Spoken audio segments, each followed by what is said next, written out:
എല്ലാവർക്കും നമസ്കാരം. മറ്റൊരു വീഡിയോയിലേക്ക് സ്വാഗതം. എന്റെ ഭാര്യയ്ക്ക് 1,00,000 രൂപയുടെ ഉണ്ട്.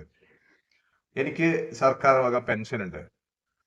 ഞാൻ സാമ്പത്തികമായിട്ട് നല്ല രൂപത്തിൽ ജീവിച്ചു പോകുന്നുണ്ട്. എനിക്കൊരു കുഴപ്പവുമില്ല. ഞാൻ സേഫാണ്.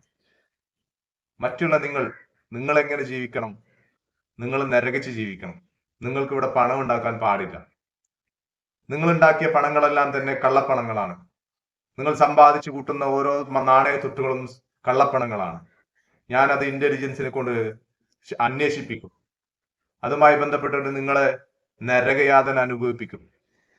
ഇത്തരത്തിലൊക്കെ പറയുന്നത് ഞാനല്ല, നമ്മുടെയൊക്കെ പ്രിയപ്പെട്ട നാടിന്റെ നന്മക്ക് വേണ്ടി, ജനങ്ങളുടെ ക്ഷേമത്തിന് വേണ്ടി, ജനങ്ങളുടെ ഐശ്വര്യത്തിന് വേണ്ടി മുന്നോട്ട് നിൽക്കേണ്ട രാഷ്ട്രീയ പ്രവർത്തനം എന്ന മുദ്ര കുത്തപ്പെടുന്ന ചില നരാധരന്മാരാണ്. ആർക്ക് വേണ്ടിയാണ് ഇവരൊക്കെ ഈ ഒരു അഴിഞ്ഞാട്ടം നടത്തുന്നത് തിരിച്ചും മനസ്സിലാവുന്നില്ല. ഇന്ന് നമുക്ക് കാണാൻ സാധിക്കുന്നത് ഹൈറിച്ച് ഓൺലൈൻ ഷോപ്പ് എന്ന് പറയുന്ന ഒരു പ്രസ്ഥാനം, ആ പ്രസ്ഥാനവുമായി ബന്ധപ്പെട്ടിട്ട് പ്രതിസന്ധിയിൽ അകപ്പെട്ടിട്ടുള്ള ഒട്ടനവധി ജനങ്ങൾ, അവർ അനുഭവിക്കുന്ന ദുരന്തമായിട്ടുള്ള ഒരു സംഭവ വികാസങ്ങൾ, ഇതെല്ലാം നടന്നുകൊണ്ടിരിക്കുന്ന ഒരു വേളയിൽ തികച്ചും ബുദ്ധിശൂന്യമായിട്ട്, തികച്ചും അസംബന്ധമായിട്ടുള്ള ചില കാര്യങ്ങൾ പബ്ലിക്കിനോട്, ജനങ്ങളോട് ലൈവൊക്കെ ഇട്ടുകൊണ്ട് സംസാരിക്കുന്ന അനിൽ അക്കര എന്ന് പറയുന്ന അദ്ദേഹത്തിന്റെ വാക്കുകൾ, അദ്ദേഹം തന്നെ പറയുന്ന വീഡിയോ ക്ലിപ്പ് നിങ്ങൾക്ക് കേൾക്കാം. ഈ കേസുകളൊക്കെ ഞാൻ വളരെ കുട്ടിക്കാലത്തിൽ എൻ്റെ നാട്ടിലെ ഒരു ചെറിയ സ്ട്രീറ്റ് ലൈറ്റിന്റെ അഴിമതിയുമായി ബന്ധപ്പെട്ടുകൊണ്ടുള്ള തുടക്കം 98 കാലഘട്ടം തുടങ്ങി ഞാൻ ഇത്തരത്തിലുള്ള വിഷയങ്ങൾ ഏറ്റെടുക്കുന്നതാണ്. ആ വിഷയങ്ങളൊക്കെ ഏറ്റെടുക്കുന്ന സമയത്ത് ഇവർ പറയാറുണ്ട്, ഞാൻ പണം ചോദിക്കുന്നു, എനിക്ക് കമ്മീഷൻ തരാത്തതുകൊണ്ടാണ് എന്ന രീതിയിലൊക്കെ പറഞ്ഞ് എന്നെ പിന്തിരിപ്പിക്കാൻ ഇവർ പരമാവധി ശ്രമിക്കാറുണ്ട്. അതൊന്നും എന്നെ ബാധിക്കുന്ന വിഷയമല്ല. കാരണം ഞാൻ പണ്ട് പറഞ്ഞ പോലെ ഞാൻ അധ്വാനിച്ച് ജീവിക്കുന്ന ഒരു കർഷക കുടുംബത്തിലെ ആളാണ്. ഞാൻ കർഷകൻ കൂടിയാണ്. അപ്പം എൻ്റെ വരുമാന മാർഗ്ഗമൊക്കെ അതുമായി ബന്ധപ്പെട്ടാണ്. ഞാൻ സാമ്പത്തികമായി തരക്കേടില്ലാത്ത ചുറ്റുപാടിൽ ജീവിക്കുന്ന ഒരാളാണ്. എൻ്റെ ഭാര്യ ഒരു സർക്കാർ ഉദ്യോഗസ്ഥയാണ്. 1,00,000 കൂടുതൽ ശമ്പളം കിട്ടുന്ന ഒരു ജീവനക്കാർ കൂടിയാണ്. അപ്പോൾ എനിക്കും തരക്കേടില്ലാത്ത പെൻഷനും കാര്യങ്ങളും. അദ്ദേഹം സേഫാണ്, ഞാൻ സേഫാണ്. ഇനി നിങ്ങൾ സേഫ് ആവാൻ പാടുണ്ടോ? നിങ്ങളിലോട്ട് വരുന്ന ഓരോ മുന്നേറ്റങ്ങളും ഞാൻ തടയും. അതെന്തിന്റെ പേരിലാണ്? രാഷ്ട്രീയത്തിന്റെ പേരിലാകാം, അല്ലെങ്കിൽ മുതലാളിമാർക്ക് മുകളിൽ ഒരു തൊഴിലാളി വരാൻ പാടില്ല എന്നൊരു ചേതോവികാരമാവാം, അല്ലെങ്കിൽ എന്തെങ്കിലും പണത്തിന്റെ ലാഭത്തിന് വേണ്ടിയാവാം. എന്താണ് കാരണമെന്ന് ഒരു തരത്തിലും അറിയാൻ പറ്റുന്നില്ല. പറയുന്നത് പബ്ലിക്കിനോടുള്ള ആ ഒരു ആത്മാർത്ഥത, അല്ലെങ്കിൽ സോഷ്യൽ അവയർനെസ് എന്ന് പറയുന്ന ഒരു മൂടുപടം സ്വീകരിച്ചുകൊണ്ട് ഈ ജനങ്ങളെ വിഡ്ഢിയാക്കാൻ വേണ്ടിയിട്ട് അതിന് സപ്പോർട്ട് ചെയ്തുകൊണ്ട് ഇത്തരം കിരാതമായിട്ടുള്ള, ഇത്തരം ഒരു ദുരന്തങ്ങൾ അനുഭവിപ്പിക്കുന്ന, ഇത്തരം വളരെ നീചമായിട്ടുള്ള പ്രവൃത്തിക്ക് സപ്പോർട്ട് ചെയ്തുകൊണ്ട് ഒരുപാട് ആളുകളെയും നമുക്ക് അദ്ദേഹത്തിന് പിന്നാലെ കാണാൻ സാധിക്കുന്നു. എന്തിനു വേണ്ടിയിട്ടാണ് നിങ്ങൾ ഈ ചെയ്യുന്നത് എന്നുള്ളത് നിങ്ങൾ സ്വയം ചോദിച്ചു നോക്കുക. നിങ്ങൾക്ക് ഒരു ഉത്തരവും കാണത്തില്ല. തികച്ചും ഇവിടെ നമുക്ക് അദ്ദേഹത്തിന്റെ വാക്കുകളിൽ നിന്ന് കടമെടുക്കുകയാണെങ്കിൽ 40,000 പേര് മാത്രമുള്ള ഒരു കമ്പനിയാക്കിയിട്ട് അദ്ദേഹം ഇതിനെ ചുരുക്കി. അപ്പോൾ ഇതിനകത്ത് ഞാനും എൻ്റെ 1.25 കോടി ജനങ്ങളിൽ എന്ന് പറഞ്ഞാൽ യഥാർത്ഥത്തിൽ ഇത് തുടങ്ങുന്ന സമയത്ത് 800 രൂപ ഒരു പലചരക്ക് ഓൺലൈൻ ഷോപ്പിംഗുമായി ബന്ധപ്പെട്ട് 800 രൂപ വെച്ച് തുടങ്ങിയ ആളുകൾ, അതിനുശേഷം 10,000 രൂപ എടുത്ത ആളുകൾ, ആ 10,000 രൂപ മൾട്ടിപ്ലിക്കേഷൻ നടത്തിയ ആളുകൾ, പിന്നെ ഈ പറയുന്ന പല ആളുകൾക്കും ID സൗജന്യമായി കൊടുത്ത് അവർക്ക് വിൽക്കാൻ വേണ്ടി ബൾക്കായി അല്ലെങ്കിൽ ലോട്ടായി കൊടുത്ത ഐഡികൾ, ഇതൊക്കെ കണക്ക് ചേർത്തുകൊണ്ടുള്ള വ്യാജമായ ഒരു കണക്കാണ് ഈ 1.25 കോടി രൂപ, 1.25 കോടി മെമ്പേഴ്സ് എന്ന് പറയുന്നത്. യഥാർത്ഥത്തിൽ അകത്ത് അംഗങ്ങളായ ആളുകൾ എന്ന് പറയുന്നത് 40 ലക്ഷത്തിൽ താഴെയാണ്. കൃത്യമായ ഡാറ്റ അന്വേഷണ ഏജൻസികളുടെ കയ്യിലുണ്ട്. 40 ലക്ഷമല്ല, 40,000 താഴെയാണ് ഇതുമായി ബന്ധപ്പെട്ട ആളുകൾ. അത് ലക്ഷം പോലും ഇതിനകത്തില്ല. 40,000 താഴെ ആളുകൾ, മെമ്പർമാർ മാത്രമാണ് ഇതിനകത്തുള്ളത്. പിന്നെ അവരുടെ 10,000 മൾട്ടിപ്ലിക്കേഷൻ തുടങ്ങിയതുമായി ബന്ധപ്പെട്ടൊക്കെ ഉണ്ട്. ഞാൻ കടന്നു പോകുന്നില്ല. യഥാർത്ഥത്തിൽ ഇതിനകത്ത് 12,000-ഓളം ആളുകൾക്കാണ് നിക്ഷേപിച്ച പണത്തിനേക്കാൾ കൂടുതലായിട്ടുള്ള പണം ലഭിച്ചിട്ടുള്ളത്. ബാക്കിയുള്ള ആളുകൾക്ക് നിക്ഷേപിച്ച പണത്തിന്റെ അത്ര പണം കിട്ടിയിട്ടില്ല. എന്ന് പറഞ്ഞാൽ ഈ 12,000 കഴിഞ്ഞ് 40,000 താഴെ വരുന്ന ഏതാണ്ട് 25,000-ഓളം ആളുകൾക്ക് നമ്മുടെ സംസ്ഥാനത്തും നമ്മുടെ സംസ്ഥാനത്തിന് പുറത്തും നമ്മുടെ രാജ്യത്തിന് പുറത്തുമുള്ള ആളുകൾക്ക് ഏതാണ്ട് 25,000-ഓളം ആളുകൾക്ക് ചെറുതും വലുതുമായ, അത് 10,000 രൂപ മുതൽ കോടിക്കണക്കിന് രൂപ വരെ കിട്ടാനുള്ള ആളുകൾ ഇതുമായി ബന്ധപ്പെട്ടുണ്ട്. 25,000 എന്നുള്ള നമ്പർ ഒരു ചെറിയ നമ്പറല്ല. അപ്പൊ ഇത്രത്തോളം ആളുകൾക്കാണ് ഈ പണം കിട്ടാനുള്ളത്. 40,000 പേരിലോട്ട് ഈ കമ്പനിയുടെ സ്ട്രെങ്തിനെ ചുരുക്കിയതിന് ശേഷം അദ്ദേഹം ഡിവൈഡ് ചെയ്യുകയാണ്. 12,000 പേരുടെ കയ്യിൽ, 12,500 പേരുടെ കയ്യിലാണ് മൊത്തം പണവുമുള്ളത്. ബാക്കി വരുന്ന 25,000 പേർക്കാണ് കിട്ടാനുള്ളത്. ഓക്കെ, ഈ കിട്ടാനുള്ള എമൗണ്ട് കിടക്കുന്നത് 12,500 ആളുകളുടെ കയ്യിലാണ്. ഇത് ഇവരുടെ കയ്യിൽ നിന്ന് എടുത്തിട്ട് വേണം ഇവർക്ക് കൊടുക്കാൻ എന്നുള്ളതാണ് അദ്ദേഹത്തിന്റെ വാദം. അദ്ദേഹം പറയുന്ന കണക്കുകളും കാര്യങ്ങളൊക്കെ കേൾക്കാം. അപ്പൊ ഇത്രത്തോളം ആളുകൾക്കാണ് ഈ പണം കിട്ടാനുള്ളത്. ഈ പണം എങ്ങനെ കിട്ടും എന്നുള്ള ചോദ്യമുണ്ട്. 25,000-ഓളം ആളുകളുടെ പണം കിടക്കുന്നത് ഈ 12,000-ഓളം ആളുകളുടെ കയ്യിലാണ്. ഈ 12,000-ഓളം ആളുകളുടെ കയ്യിൽ നിന്നും ഈ പണം സ്വാഭാവികമായും ഈ അന്വേഷണ ഏജൻസികൾ അന്വേഷണം പൂർത്തിയാകുമ്പോൾ ഈ പണം പൂർണ്ണമായും ഇവരുടെ കയ്യിൽ എത്തും. ഒരു തർക്കവും ആ കാര്യത്തിലില്ല. എന്ന് വെച്ചാൽ ഈ പറയുന്ന ഈ HROTTയുമായി ബന്ധപ്പെട്ട് കളക്ട് ചെയ്തത് 5 ലക്ഷത്തിന്റെ ഏതാണ്ട് 3000-ഓളം ബോണ്ടുകളാണ് വിതരണം ചെയ്തിട്ടുള്ളത്. അപ്പൊ അതുമായി ബന്ധപ്പെട്ട് ഒരുപാട് പൈസ, ആയിരക്കണക്കിന് 1000-ഓളം കോടി രൂപ ഇതുമായി ബന്ധപ്പെട്ടുകൊണ്ടുള്ള പണം കിട്ടിയിട്ടുണ്ട്. അതുപോലെ തന്നെ 10,000-ന്റെയും 800-ന്റെയും ഒക്കെ ഐഡികളുമായി ബന്ധപ്പെട്ട പണം കിട്ടിയിട്ടുണ്ട്. ഈ പണം എവിടെയാണ് എന്ന് ചോദിച്ചാൽ ഈ പണം ഡെപ്പോസിറ്റ് ആയി ഒരു സ്ഥലത്തും കാണാൻ കഴിയില്ല. കാരണം ഇതൊക്കെ മണി ചെയിന്റെ ഭാഗമായി ആളുകൾക്ക് ഷെയർ ചെയ്ത് പോയ പൈസയാണ്. അത് ഈ 12,000-ഓളം ആളുകളുടെ കയ്യിലാണുള്ളത്. അത് ഈ നേരത്തെ പറഞ്ഞ പോലെ ഫോറൻസിക് അന്വേഷണത്തിന്റെ ഭാഗമായി അതിന്റെ ഡാറ്റ മുഴുവൻ ശേഖരിക്കുകയും അതുമായി ബന്ധപ്പെട്ടുകൊണ്ട് പോകുന്നുണ്ട്. അപ്പൊ ഞാൻ പറഞ്ഞു വരുന്നത്, ഈ 12,000-ഓളം ആളുകളുടെ കയ്യിൽ നിന്നും ഈ സംഖ്യ തിരിച്ചു പിടിക്കണം. 25,000-ഓളം ആളുകൾക്ക് ഈ സംഖ്യ നഷ്ടപ്പെട്ട ആളുകൾ കിട്ടുവാൻ അതിനെന്താണ് മാർഗം എന്ന് പറയാൻ വേണ്ടിയാണ് ഞാൻ ഈ ലൈവിൽ വന്നത്. അപ്പൊ അദ്ദേഹം ആ വീഡിയോയിൽ മുഴുനീളം പറയുന്നത് ഈ 12,500 പേരുടെ കയ്യിൽ നിന്ന് എടുത്ത് ഇവർക്ക് കൊടുക്കണം എന്നുള്ളതാണ്. എന്റെ പൊന്നു ചേട്ടാ, നിങ്ങൾക്ക് അറിയാവുന്ന ഒരു കാര്യമുണ്ട്. ഈ 25,000 പേര് നിങ്ങൾ പറഞ്ഞ കണക്കാണ്. കമ്പനിയുടെ കണക്ക് പ്രകാരം ഏകദേശം 16 ലക്ഷത്തോളം മദർ ഐഡികൾ തന്നെയുണ്ട്. അതിൽ നിന്ന് ഒരു മാക്സിമം കട്ട് ചെയ്ത് കഴിഞ്ഞാൽ തന്നെ എന്തായാലും 10 ലക്ഷത്തിന്റെ അടുത്ത് മദർ ഐഡീസ് അല്ലെങ്കിൽ ആളുകളായിട്ട് വരും. അപ്പോ ഒരു മദർ ഐ ഡി എന്ന് പറയുന്നത് ഒരു പാൻ കാർഡ് ബേസ് ചെയ്തിട്ടാണ് മദർ ഐ ഡി വരുന്നത്. ഇനി പാൻ കാർഡ് ഇല്ലാത്ത മദർ ഐ ഡികൾ ഉണ്ടെങ്കിൽ തന്നെ അത് കട്ട് ചെയ്താലും 5 ലക്ഷം കട്ട് ചെയ്താലും ഒരു 10 ലക്ഷത്തോളം ആളുകൾ വരും, ഹ്യൂമൻ ബീങ്സ് വരും, അല്ലെങ്കിൽ യൂണീക്ക് ആയിട്ടുള്ള നമ്പറുകൾ വരുന്ന ഒരു സിറ്റുവേഷൻ അവിടെ ഉണ്ട്. അവരുടെ മൾട്ടിപ്ലിക്കേഷനൊക്കെ ആയിട്ട് 1,80,000 അല്ലെങ്കിൽ 1,80,00,000 കസ്റ്റമർ ക്രിയേഷൻ അവിടെ നടന്നിട്ടുണ്ട്.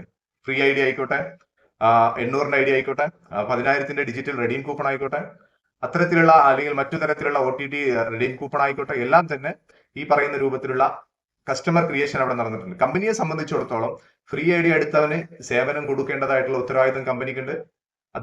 അത് പ്രകാരമാണ് അവിടെ കമ്പനിയുടെ പ്ലാൻ പോകുന്നത്. അദ്ദേഹത്തിന് വില കുറഞ്ഞിട്ട് സാധനങ്ങൾ വാങ്ങാനുള്ള ഒരു അവസരമുണ്ട്. HROTT മുഖേന അദ്ദേഹത്തിന് ഈ പറയുന്ന രൂപത്തിൽ സിനിമകൾ ഫ്രീ ആയിട്ട് കാണാനുള്ള ഒരു സംവിധാനം അവിടെ ഒരുക്കിയിട്ടുണ്ട്.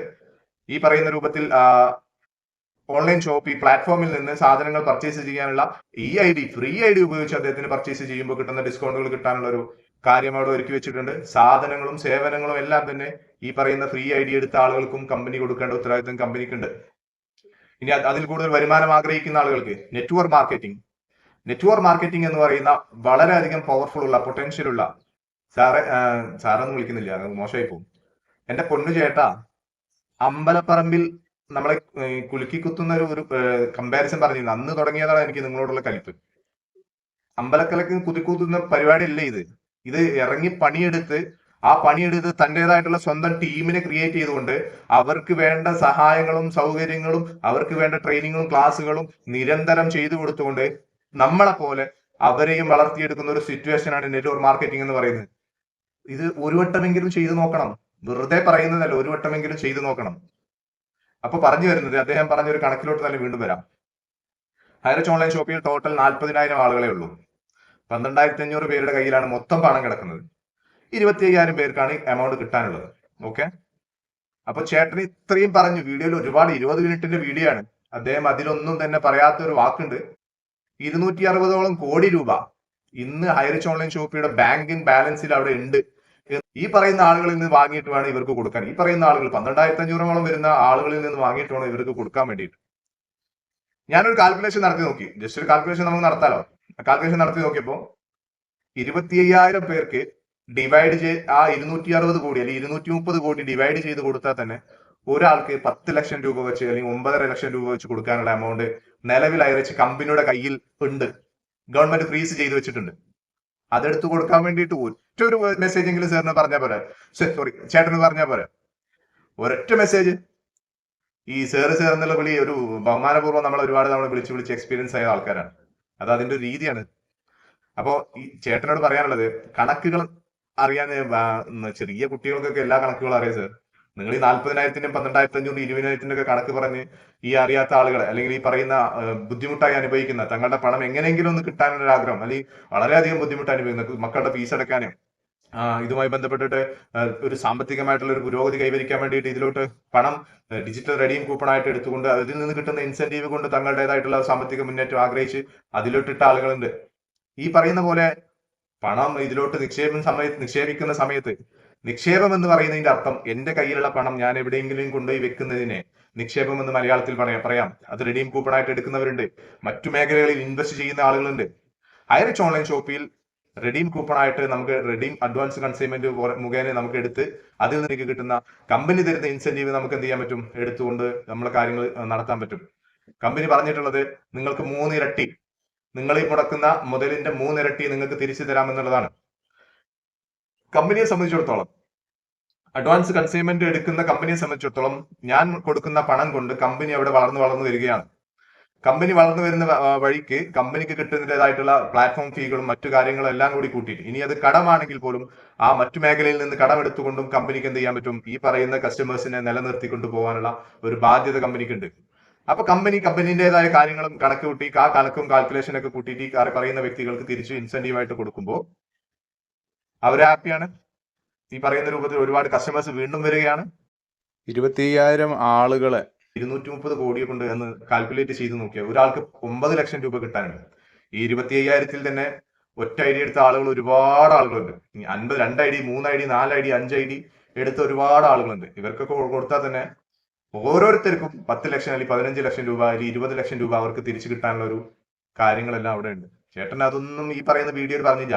നിങ്ങളുടെ 230 കോടി അവിടെ ഉണ്ട്, അത് കഴിച്ചിട്ട് ബാക്കി വരുന്ന എമൗണ്ട് ഇവരിൽ നിന്ന് പിടിച്ചെടുക്കാം എന്ന രൂപത്തിലുള്ളൊരു സംസാരമൊന്നും കേട്ടില്ല. നിങ്ങൾക്ക് ഈ കമ്പനി എന്ത് ചെയ്യണം, ഇപ്പോ ഇഡിയുടെ ഭാഗത്തു നിന്ന് കുറ്റപത്രം സമർപ്പിക്കുന്ന കൂട്ടത്തിൽ ഒരുപാട് കേസുകൾ ഉണ്ടെന്ന് പറഞ്ഞുകൊണ്ട് നിങ്ങൾക്ക് എന്ത് ചെയ്യാം, വാദിക്കാൻ പറ്റും. ഇപ്പൊ കോടതിയിൽ നിന്ന് ഇഡിയുടെ കുറ്റപത്രം പോകുന്ന സമയത്ത് കോടതിയിൽ നിന്ന് ഒരു ചോദ്യം സ്വാഭാവികമായിട്ട് ചോദിക്കാം.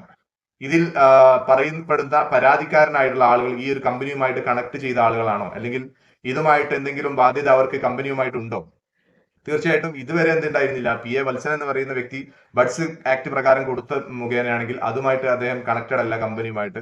ഇനി ഇഡിയുടെ കേസിലാണെങ്കിൽ 1,600 രൂപയുടെയും ഒരു 33,000 രൂപയുടെയും എമൗണ്ട് മാത്രമേ, അല്ലെങ്കിൽ 29,000 രൂപയുടെ എമൗണ്ട് മാത്രമാണ് ഇഡി തുടക്കം മുതൽ ഉണ്ടാക്കിയെടുത്തിട്ടുള്ള ആ ഒരു കേസുമായി ബന്ധപ്പെട്ട്, ആ ഒരു ആക്ടുമായി ബന്ധപ്പെട്ടിട്ടുള്ള കേസുകൾ 2 FIR ഉള്ള ബേസിലാണ് ഈ ഒരു കമ്പനി ഇഡിയുടെ കണക്ഷനിലോട്ട് വന്നത്.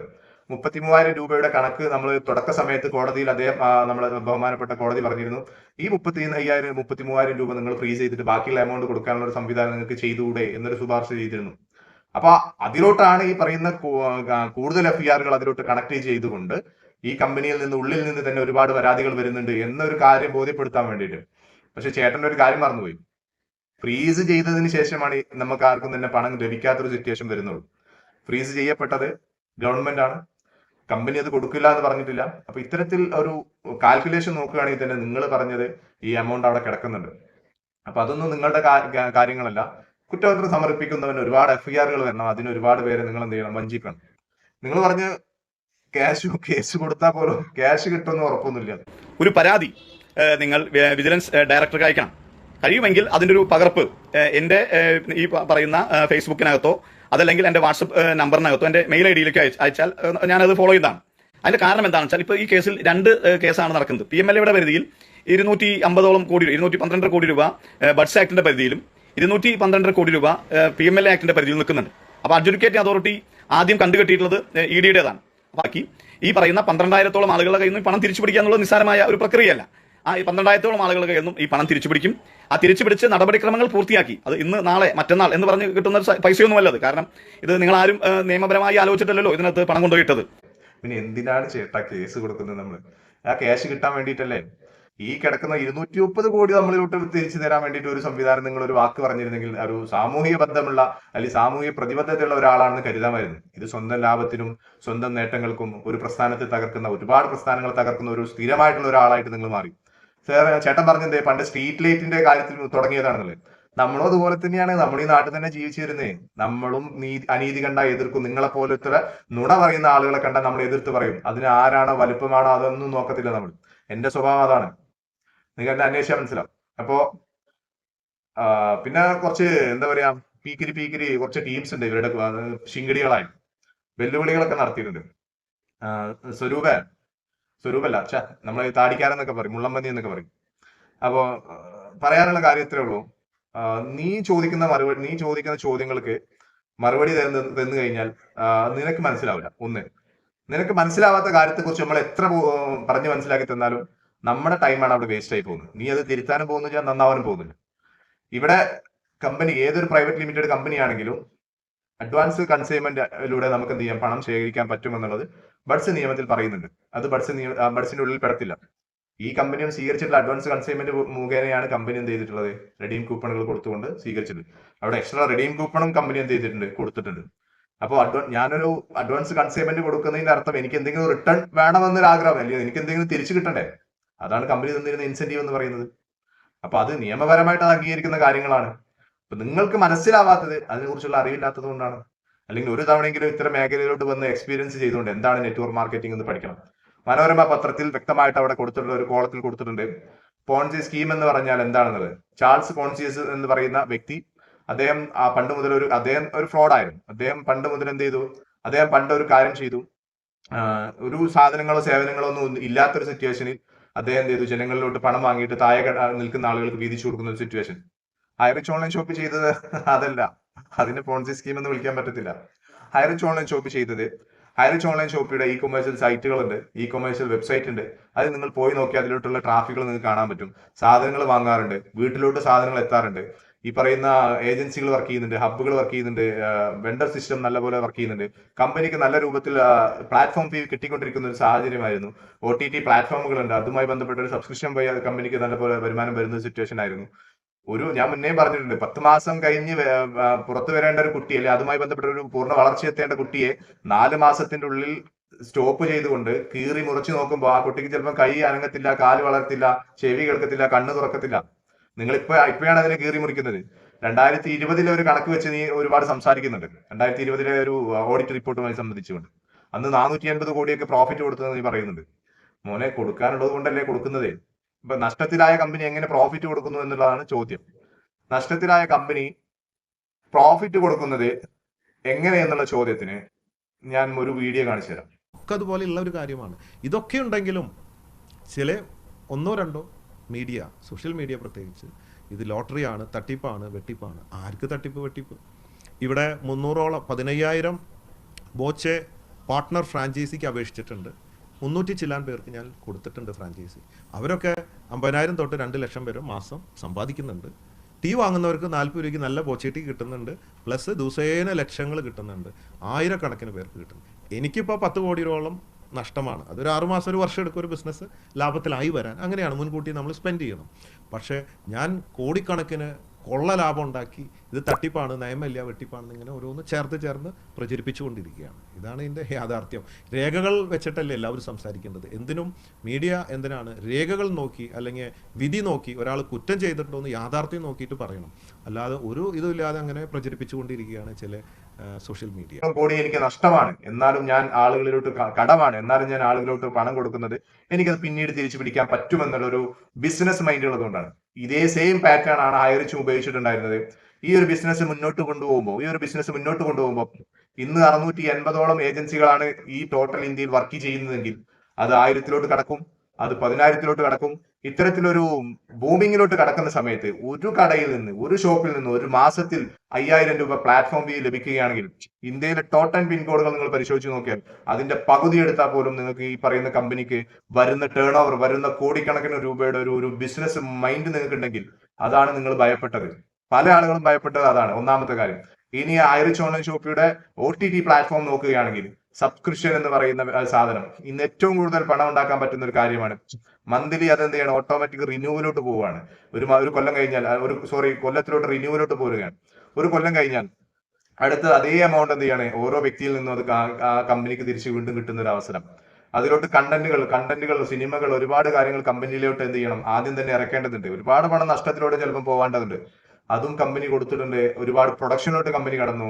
പാൻ ഇന്ത്യൻ സുന്ദരി പോലത്തെ സണ്ണി ലിയോൺ എന്ന് പറയുന്ന ഫേമസ് ആയിട്ടുള്ള ഒരു ആക്ട്രസിനെ വെച്ചുകൊണ്ട് നമ്മളെ ഒരു വെബ് സീരീസ് ഇറക്കാൻ തീരുമാനിച്ചു. അതിന്റെ എല്ലാ പരിപാടികളും കഴിഞ്ഞു. മാ ഷോ പോലുള്ള ഒരു ബൃഹത്തായിട്ടുള്ള ഒരു പരിപാടി ഓൾറെഡി എല്ലാം കണക്ട് ചെയ്ത് കഴിഞ്ഞു. ഇതൊന്നും നിങ്ങൾക്ക് പ്രോഗ്രാമായിട്ടോ അല്ലെങ്കിൽ ഇതൊന്നും നിങ്ങൾക്ക് ഇതുമായി ബന്ധപ്പെട്ടിട്ട് നല്ല കാര്യങ്ങളായിട്ടൊന്നും ഫീൽ ചെയ്യുന്നില്ല എന്ന് പറയുമ്പോൾ എത്രത്തോളം ദുഷിച്ചു പോയ മനസ്സാണ് നിങ്ങളുടേത്. വല്ലാത്തൊരു കഷ്ടമുണ്ട്. എന്താന്ന് വെച്ചാല് നമ്മളൊരാളോട് ഒരു വിഡ്ഢിയോട് പറയുമ്പോൾ നമ്മളെ മൗനം വിദ്വാന ഭൂഷണം എന്നൊരു ചൊല്ലുണ്ട്. നിങ്ങളോട് പറഞ്ഞിട്ട് കാര്യമില്ല എന്ന് നമുക്ക് അറിയുന്നത് കൊണ്ടാണ് പറയാതിരിക്കുന്നത്. നിങ്ങളോട് പറയേണ്ട ഒരു വിഷയം അവിടെ ഇല്ല, എന്നാലും പറഞ്ഞ് മനസ്സിലാക്കി തരുമ്പോ ഞങ്ങളത് മനസ്സിലാക്കില്ല, നിങ്ങൾ മണി ചെയിനാണ്, നിങ്ങൾ ഇനി എന്ത് ഹലാക്ക് പറഞ്ഞാലും നിങ്ങൾ മണി ചെയിനാണ്. അപ്പൊ പിന്നെ നമ്മളത് പറയുമ്പോൾ നിങ്ങളത് ഉൾക്കൊള്ളാൻ അംഗീകരിക്കാനും നിങ്ങൾക്ക് താല്പര്യമില്ലെങ്കിൽ, നിങ്ങൾക്ക് മനസ്സിലാവുന്നില്ലെങ്കിൽ എത്ര പറഞ്ഞിട്ട് കാര്യമില്ല മക്കളെ. അപ്പൊ നിങ്ങൾ അത് മനസ്സിലാക്കുക. ഈ കമ്പനി ചെയ്തു തന്നിട്ടുള്ള ഒരുപാട് നല്ല കാര്യങ്ങളുണ്ട്, ഒരുപാട് പ്രൊജക്ടുകളുണ്ട്, ഒരുപാട് കാര്യങ്ങൾ ചെയ്തിട്ടുണ്ട് കമ്പനി. അതൊക്കെ പോട്ടെ, ഈ പ്രൊജക്ടുകളും സേവനങ്ങളൊക്കെ അവിടെ വളരെ മന്ദഗതിയിലാണ് പോകുന്നതെങ്കിൽ പോലും അത് ഭാവിയിലോട്ട് കണക്ട് ചെയ്ത് നല്ല രൂപത്തിൽ പോകും. അപ്പൊ പിന്നെ ഈ ഇൻസെന്റീവുകൾ കാര്യങ്ങളൊന്നും കമ്പനിക്ക് കൊടുക്കേണ്ട ആവശ്യമില്ല. ഒരു വ്യക്തിക്ക് 3 ഇരട്ടി കംപ്ലീറ്റ് കൊടുത്തു കഴിഞ്ഞാൽ പിന്നീട് അദ്ദേഹവുമായിട്ട് കമ്പനിക്ക് ഒരു കണക്ഷൻ ഇല്ല. അദ്ദേഹത്തിന്റെ ആ ഐഡി ബ്ലോക്ക് ചെയ്യപ്പെടുകയാണ്. വീണ്ടും കമ്പനിയിലോട്ട് അദ്ദേഹം റെഡീം കൂപ്പൺ അഡ്വാൻസ് കൊടുത്താൽ മാത്രമാണ് ആ കമ്പനിയിലോട്ട് വീണ്ടും അദ്ദേഹത്തിന് എന്ത് ചെയ്യുന്നത്, കമ്പനിയിൽ നിന്ന് ഇൻസെന്റീവ് കിട്ടുന്നത്. ഇപ്പൊ ഒരു മണി ഫ്ലോ നടക്കുന്ന ഒരു സിസ്റ്റം അവിടെ ഉണ്ട്.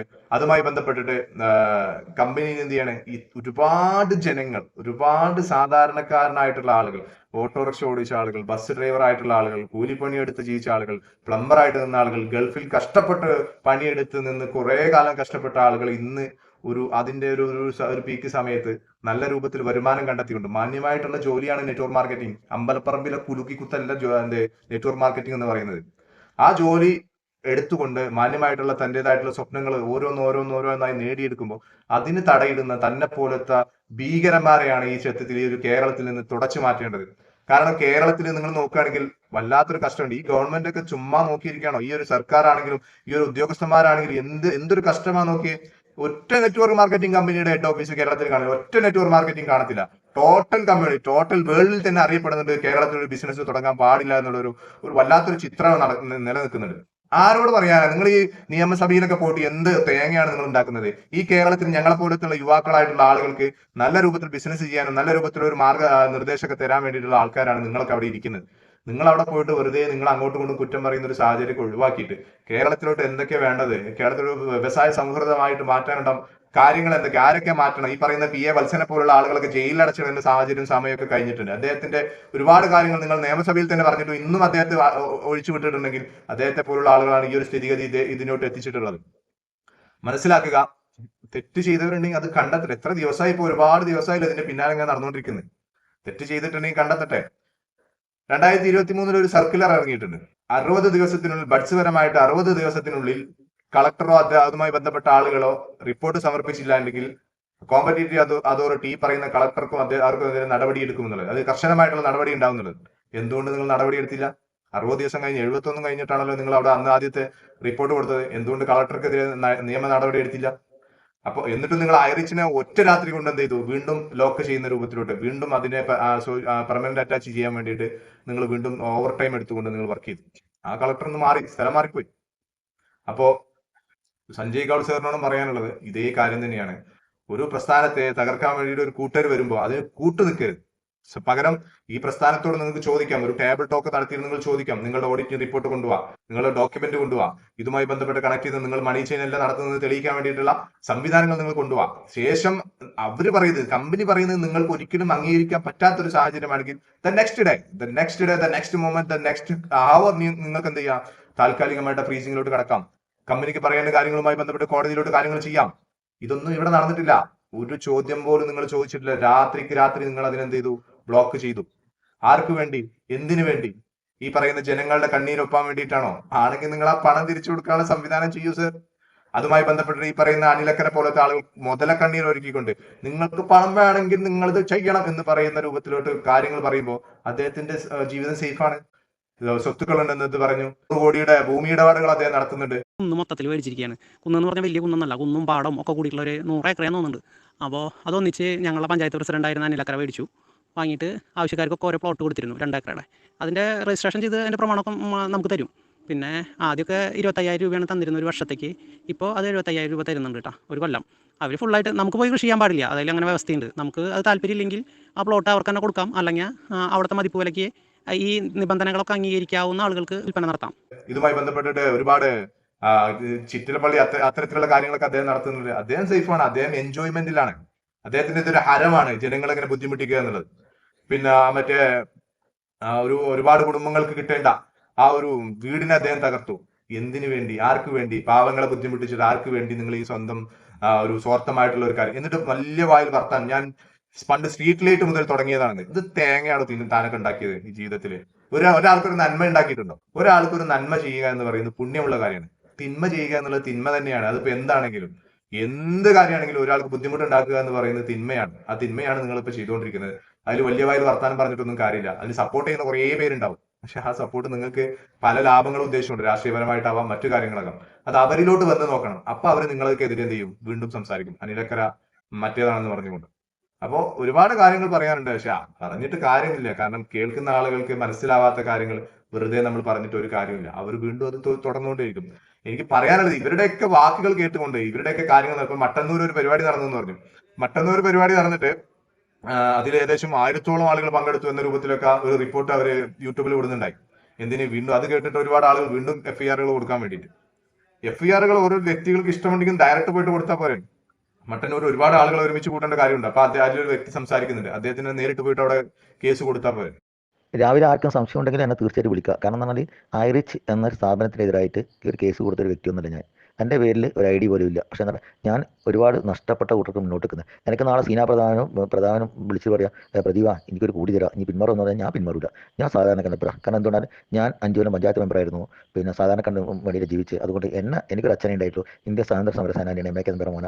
അതുകൊണ്ട് ഏത് രൂപത്തിലും നരിയോടെ നിൽക്കാനും നരിയോടെ സംസാരിക്കാനുള്ള വ്യക്തമായിട്ട് കാഴ്ചപ്പാടാനുണ്ട്. അതുകൊണ്ട് ഒരു ട്രോളർ മറുപടി എന്നെ വിളിക്കാനും നിന്ന് കഴിഞ്ഞാൽ കൃത്യമായിട്ട് മറുപടി ഞാൻ കൊടുക്കുകയും ചെയ്യും. പിന്നെ രണ്ടാമത് എൻ്റെ വീട്ടിൽ ഭീഷണിയായിട്ട് ആരും വരണ്ട. കാരണം എൻ്റെ വീട്ടിൽ ഒരുപാട് സ്റ്റീൽ ബോംബ് എറിഞ്ഞിട്ട് ഞാൻ കുഞ്ഞില്ല, ഇനി അനുഭവം പറയേണ്ടി വരും. അതുകൊണ്ട് ഐറിച്ച് എന്ന സ്ഥാപനത്തിനെതിരായിട്ട് നമ്മൾ ഫൈറ്റ് ചെയ്യാൻ തീരുമാനിച്ചത് ഫൈറ്റിംഗ് തന്നെയാണ്. ഐറിച്ച് എന്ന വലിയൊരു കാര്യമൊന്നുമില്ല.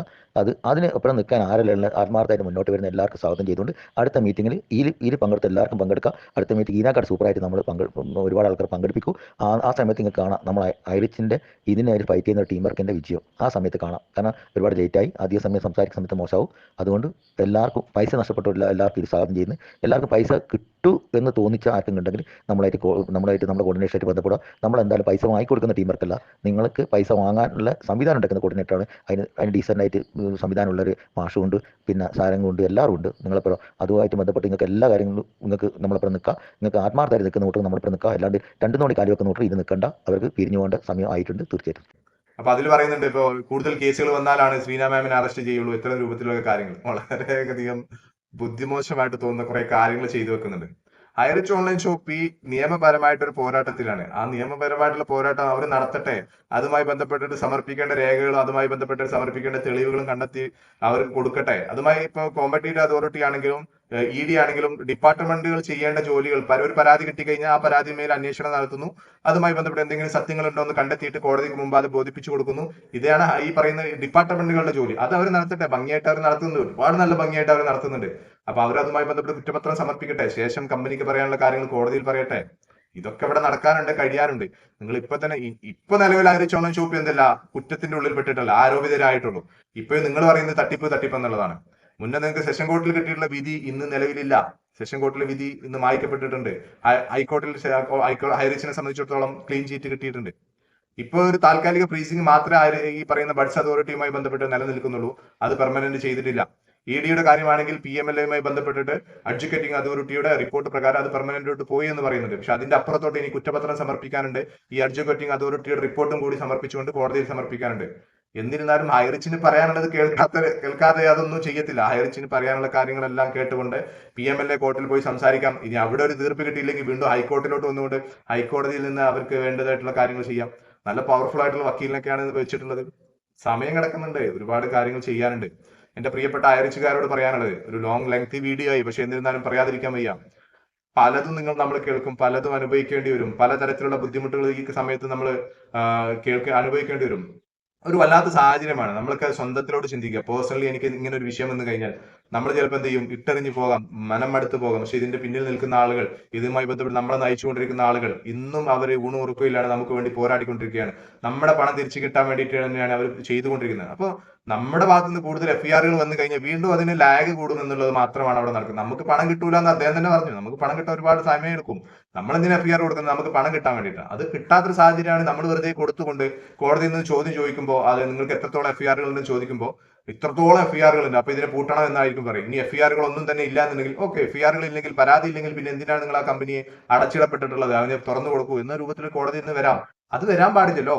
അങ്ങനെ ഐറിച്ച് ഓപ്പണായി വരെ നിന്ന് കഴിഞ്ഞപ്പോഴാണ് നമ്മൾ പറഞ്ഞു വെച്ച നുണകളും കള്ളങ്ങളും പൊള്ളങ്ങളും എല്ലാം തന്നെ ആളുകൾ ഏറ്റെടുത്തുകൊണ്ട് നമ്മളിലോട്ട് തിരിച്ചു കൊത്തുമെന്നത് അവർക്കറിയാം. അപ്പൊ അതിന് മാക്സിമം എന്ത് ചെയ്യണം, തങ്ങൾ വാങ്ങിയ പണത്തിന് വേണ്ടിയിട്ട് തങ്ങൾ പണിയെടുക്കുന്നു എന്ന് മാത്രമാണ് അവിടെ പറയാനുള്ളത്. അപ്പൊ എല്ലാവർക്കും ഈ ഒരു വിഷയത്തിൽ കുറച്ച് സമയം എടുക്കുന്നൊക്കെ നമ്മളെല്ലാവരും പറഞ്ഞിട്ടുണ്ടായിരുന്നു. അപ്പോൾ നല്ല രൂപത്തിലുള്ള കാര്യങ്ങളൊക്കെ നടക്കട്ടെ. അതുമായി ബന്ധപ്പെട്ടിട്ട് സൗഹൃദമായിട്ടുള്ള നമുക്കൊരു കാര്യങ്ങളൊക്കെ ചെയ്യാം. ഇപ്പൊ ഒരു പുതിയൊരു ട്രെൻഡ് ഇറങ്ങിയിട്ടുണ്ട്. ഇപ്പൊ ഞാൻ ഈ മറ്റൊരു കമ്പനി ചെയ്യുന്നുണ്ട് പറഞ്ഞിട്ടുണ്ടായിരുന്നു. അപ്പോൾ നമ്മളെ തമ്മിൽ എന്ത് ചെയ്യുക, തെറ്റിപ്പിക്കുക. നമ്മളെ തമ്മിൽ തെറ്റിപ്പിച്ചുകൊണ്ട് അതിന് കൂട്ടുപിടിക്കുന്ന ചില ആളുകളുണ്ട്. അപ്പോൾ നമ്മളെ തമ്മിൽ തെറ്റിപ്പിച്ചുകൊണ്ട് എന്നെ സംബന്ധിച്ചിടത്തോളം എനിക്ക് ഹൈറിച്ചാണ് വലുത്. ഹൈറിച്ചുമായി ബന്ധപ്പെട്ട എല്ലാ കാര്യത്തിലും നമ്മൾ ഏത് സമയത്തും മുന്നോട്ടുണ്ടാവും. പക്ഷേ സാമ്പത്തികമായിട്ട് പേഴ്സണലി ഞാൻ എന്ത് ചെയ്യണം എന്നുള്ളത് എന്റെ ചോയ്സാണ്. That's my choice. എന്റെ ചോയ്സും എന്റെ ഫ്രീഡത്തിനും ഞാൻ ആരെയും കൈകടത്താറില്ല. അപ്പൊ എന്റെ ചോയ്സ് വെച്ച് ഞാൻ പലതും ചെയ്യും. അത് എന്റെ മാത്രം ബിസിനസ്സാണ്. അപ്പൊ അതിലോട്ട് നിങ്ങൾ എന്റെ മാർക്കറ്റിൽ ഞാൻ ചിലപ്പോൾ പല രൂപത്തിലും എന്റേതായിട്ടുള്ള ചാനൽ ത്രൂ നമ്മൾ ചെയ്യുന്നതിന് എനിക്ക് ബുദ്ധിമുട്ടില്ല. അപ്പൊ അതാർക്കെങ്കിലും വിഷമം ഉണ്ടായിട്ടുണ്ടെങ്കിൽ അതുമായി ബന്ധപ്പെട്ട് അവർക്ക് വിഷമങ്ങൾ ബോധ്യപ്പെടുത്തും. പക്ഷെ നമ്മളെ തെറ്റിപ്പിക്കാൻ നോക്കുന്ന ആളുകൾക്ക് കൊട പിടിക്കുന്ന രൂപത്തിലുള്ള കാര്യങ്ങളൊന്നും നമ്മുടെ ഫാമിലിക്കുള്ളിൽ നിന്ന് ചെയ്യാതിരിക്കുക. അത് നല്ലൊരു സ്വഭാവമൊന്നുമില്ല. അപ്പോ നമ്മുടേതായിട്ടുള്ള കാര്യങ്ങൾ വരട്ടെ. വളരെ സന്തോഷപൂർവ്വം നമുക്ക് എല്ലാവർക്കും കാത്തിരിക്കാം. കാര്യങ്ങൾ നടക്കുന്നുണ്ട് എന്നുള്ളത് തന്നെ വലിയൊരു കാര്യമാണ്. അതിപ്പോ എല്ലാവർക്കും ഇതിൻ്റെതായിട്ടുള്ള കാര്യങ്ങൾ ഹൈറിച്ചുമായി ബന്ധപ്പെട്ടുള്ള സാമ്പത്തികമായിട്ടുള്ള ബുദ്ധിമുട്ടുകൾ തീരട്ടെ വളരെ പെട്ടെന്ന്. പിന്നെ ഞാൻ വളരെ ആത്മാർത്ഥമായിട്ട് പറയുകയാണ്, ഈ ഒരു കാത്തിരിപ്പിനിടയിൽ ഈ സമയത്ത് നിങ്ങൾ ആരും തന്നെ വേസ്റ്റ് ചെയ്യരുത്. മാന്യമായിട്ടുള്ള എന്ത് ജോലിയും നിങ്ങൾക്ക് ചെയ്യാം. അതുമായി ബന്ധപ്പെട്ട് എന്ത് കണക്ഷനാണ് നിങ്ങൾക്ക് അറിയാവുന്ന ജോലികൾ ചെയ്തുകൊണ്ട് ഇപ്പോഴത്തെ സാമ്പത്തിക പ്രതിസന്ധി നിങ്ങൾ പേഴ്സണലി മറികടക്കണം. ഞാൻ ചെയ്തിട്ടുള്ളതാണ്, നിങ്ങൾക്ക് അത് ചെയ്യാം. അതുമായി ബന്ധപ്പെട്ടിട്ട് നിങ്ങൾക്ക് ഏത് തരത്തിലുള്ള സപ്പോർട്ടും സഹായങ്ങളും എല്ലാം തന്നെ നമ്മളിൽ നിന്ന് പ്രതീക്ഷിക്കാവുന്നതാണ്. എല്ലാവർക്കും നല്ലൊരു ദിവസം നേരുന്നു. Thank you so much.